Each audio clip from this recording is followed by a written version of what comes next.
को मेरा सुप्रभात। मैं अंकित कुमार कक्षा 8 का छात्र आज 18 G20 शिखर सम्मेलन के बारे में कुछ कहना चाहता हूँ। 9 सितंबर से 10 सितंबर के बीच देश की राजधानी दिल्ली में दुनिया के सबसे बड़े मंच यानी G20 शिखर सम्मेलन का आयोजन हो रहा है। इसका थीम वसुधैव कुटुंबकम या एक पृथ्वी एक कुटुंब एक भविष्य है। भारत के लिए इसलिए खास है क्योंकि यह पहली बार है जब इतने बड़े मंच का आयोजन भारत में हो रहा है। G20 दुनिया की सबसे बड़ी अर्थव्यवस्थाओं का अंतर्राष्ट्रीय आर्थिक मंच है, जिसमें 19 देश और यूरोपीय संघ शामिल हैं।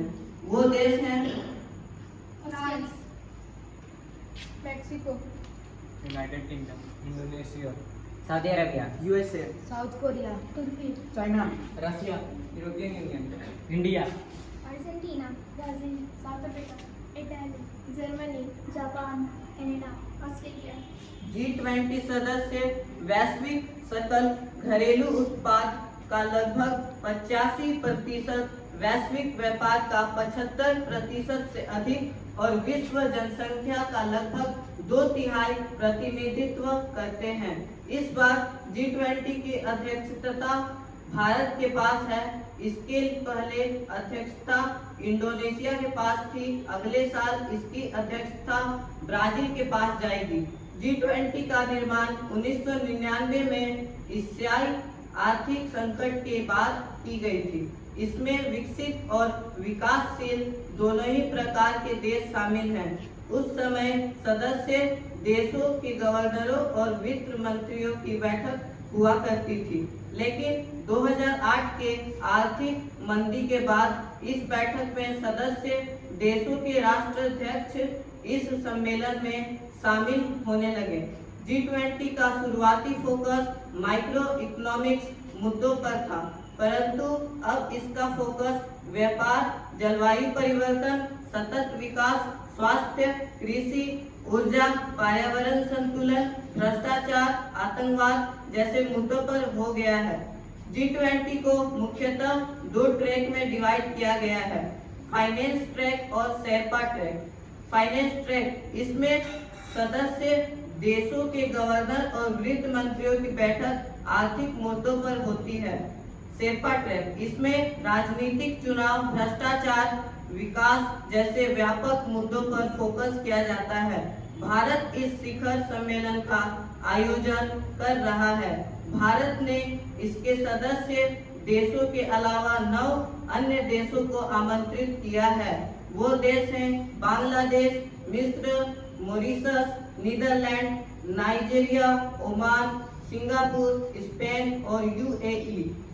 भारत साझा विकास को ध्यान में रखकर अफ्रीकन यूनियन को इसका सदस्य बनाना चाहता, क्योंकि साउथ अफ्रीका को छोड़कर कोई अफ्रीका देश इसमें सदस्य नहीं है। हम भारतीय उम्मीद करते हैं कि दुनिया यूं ही वसुधैव कुटुंबकम के नारे से आगे बढ़ती जाए। दुनिया भर के सभी देशों का सम्मान बढ़े, दुनिया भर में सभी की सामाजिक आर्थिक न्याय मिले, मानवाधिकार की रक्षा हो, कहीं भी क्षेत्रीय, धार्मिक, जातीय, नस्लीय, भाषाई आधार पर भेदभाव ना हो, विश्व प्रगति के पथ आरोहित हो। धन्यवाद। Good morning everyone. I am Rachin Kumar from class 8.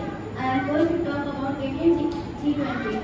The world's largest forum, that is G20 summit, is being organized in the country's capital Delhi between September 9 and September 10. Its theme is Vasudhaiv Kutumbakam, or One Earth, One Family, One Future. It is special for India because this is the first time that such a big forum is being organized in India. G20 is an international economic forum of the world's largest economies, which includes 19 countries and the European Union. Those countries are France, Mexico, United Kingdom, Indonesia, Saudi Arabia, USA, South Korea, तुर्की, China, Russia, European Union, India, Argentina, Brazil, South Africa, Italy, Germany, Japan, Canada, Australia.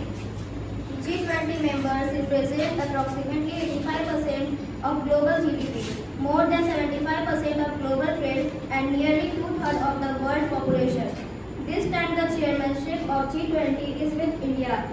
Earlier the chairmanship was with Indonesia. Next year its chairmanship will go to Brazil. The G20 was created in 1999 following the Asian economic crisis. It includes both development and developing countries, and that they are used to be a meeting of the governors and finance ministers of the member countries. But after the economic recession of 2008, the heads of the state of the member countries started attending their conference. The initial focus of G20 was on microeconomics issues, but now its focus has shifted to issues like trade, climate change, sustainable development, health, agriculture, energy, environmental balance, corruption, terrorism. Finance track and sector track. Finance track. In this, the governors and finance minister of the member countries meet on economic issues. Sector track focuses on broad issues like political election, corruption and development. Apart from its member countries, India has invited 9 other countries. Those countries are Bangladesh, Egypt, Mauritius, Netherlands, Nigeria, Oman, Singapore, Spain and UAE. India wanted to make the African Union its member keeping in mind the common development because no African country is member except South Africa. We Indians hope that the world will move ahead with the slogan of Vasudhaiva Kutumbakam. May the respect of all countries around the world increase, get all social economic justice around the world. Human rights should be protected. There should be no discrimination on the basis of religious, ethnic, racial, linguistic, anywhere. May the world move forward on the path of progress.